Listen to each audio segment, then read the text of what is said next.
Hey YouTube, how is everybody doing? My name is JC. I want to welcome you to the Cuban Redneck DIY channel. Thank you for stopping by. As always, a special thanks to those who have subscribed. If you haven't already done so, man, help me grow this channel by liking, subscribing, and sharing. So, welcome to my laundry room. I understand that this is a work in progress. When we first moved into the house, this was just an empty room. We had to get appliances. These are pre-made cabins from Lowe's. But nevertheless, there's a bunch of little things that need to be addressed. Shelves, for example, probably going to do those next week. This week, though, I want to address a special request from the wife, and that is a drying rack here for the laundry room.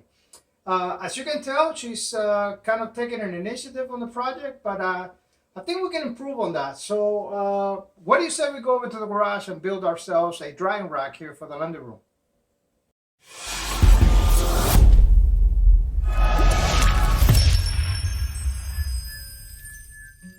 Okay, so if you have seen any of my videos, you know that I do not like to reinvent wheels. This project is no different. It has to be practical, not complicated. Here's the design that has been floating in my head. A simple L rack with a 1/2-inch rod across the front. However, I don't want it to be in the way when it's not in use, so I want it to be able to fold up. To make this happen, I gotta make sure I can outsource the right materials at the $30 budgets I set for myself. Alright guys, I'm back from the store. It looks like the entire project is going to cost about $33, $34. It depends where you buy the stuff. The most expensive is obviously the wood. Picked up a 1.5 by 3/4 8-foot piece from Lowe's. That was $12. I also picked up from Lowe's a 1/2-inch pre-cut 5-foot length copper piping. I don't have anything copper in the house. And I will probably end up nickel plating this later on, but I don't have my lure chrome plating tank set up yet. I also got a couple of end caps, which I'm going to be soldering into place. And stopped by a place called Ollie's, which is like almost like a dollar store. And saved a lot of money. Picked up some clear lacquer for $2.99, some hinges for 99 cents. And picked up these hooks, which I'm not 100% sure if I'm going to use. They were $1. And yeah, a hair, I mean, they're like 1/8 of an inch taller than the backboard. We'll see what we do with them. Let's get to work. Alright guys, so before we go outside and start cutting wood, I wanted to bring to your attention something, an issue you may run into with these hinges. And that is that when they're completely closed, they don't close square. They're not lined up. That means that the vertical post of the rack is going to be pushing towards the wall side, which is not really an issue. But anyways, what I intend to hold these guys with these little magnets. These are little neodymiums, 1/4 inch. I think it's 5 millimeters by about 3 millimeters or something like that. Probably only going to need one of these guys. These things are pretty strong, but anyway, I am going to go ahead and pre-drill all 3 of the hinges. So if I need to add one more magnet or do any other modification or need more power, we're all ready to go.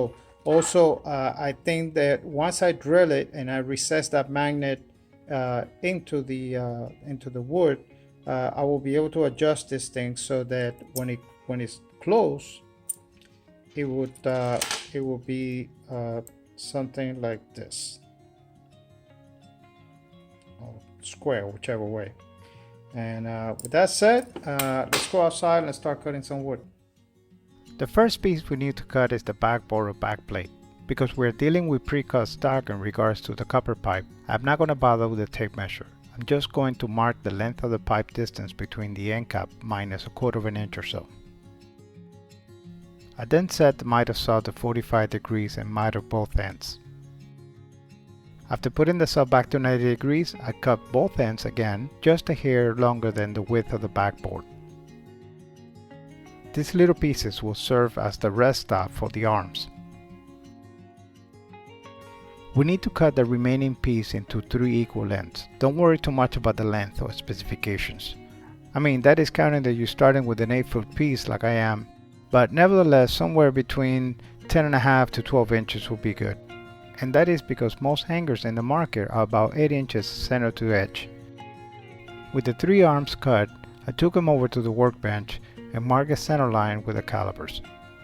I then proceeded to drill a 5/8 bore on all 3 arms right at the edge. With that done, I slipped on the pipe and went back to the miter saw and make sure that all 3 were trimmed at the same length. Because of the material thickness at the edge of the bore is so thin and more than likely will break at some point, I decided to go ahead and cut it, leaving me with a 180-degree contact area instead of 360. With all the wood pieces cut, it is time to turn our focus into the drilling of the hinges in the pipe. For the hinges, you need to drill the hole as large as the magnets you are going to use. For the pipe, I am using a 3/8 countersink with a 1/8 bit. Alright, so I was getting ready to mark my hinges in place, and I see that the hinge has a little shoulder here that is kind of bugging me. It has it on both sides, and one side is more pronounced than the other. And I think what I'm going to do is I am going to take some material off of there. I could do a chamfer, but I think a profile like this might be a little bit better. It's almost an exact match of that radius. The trick is going to be just to remove a hair, because we don't want to make a big groove there. I'm going to have to make it onto the backboard as well as the vertical arm. So let's get that done in the router table, and we'll come back to assembly.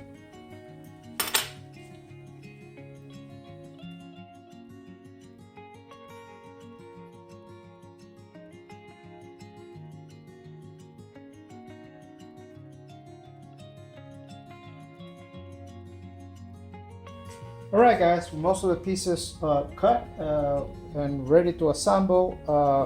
The first piece that we need to put in place is our stopper so that the arms doesn't, has a place to rest while on the load.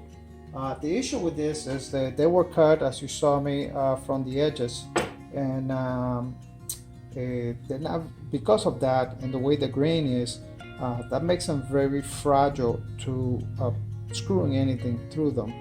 On top of that, I don't have any wood screws I was going to use some drywalls. Even with a pilot hole, I don't trust putting force into a small piece of wood like that with the grain facing that way. So not that it's any safer, but I think it's a little bit safer. Brad nails, I got some 18 gauge here. They're a little bit long, and 1.5 inches. I'm going to just trim the edge about 1/4. But I think that is a much better solution. So let's get some wood glue and put these guys in place.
Hey guys, so here's the final result. I'm extremely happy with the project.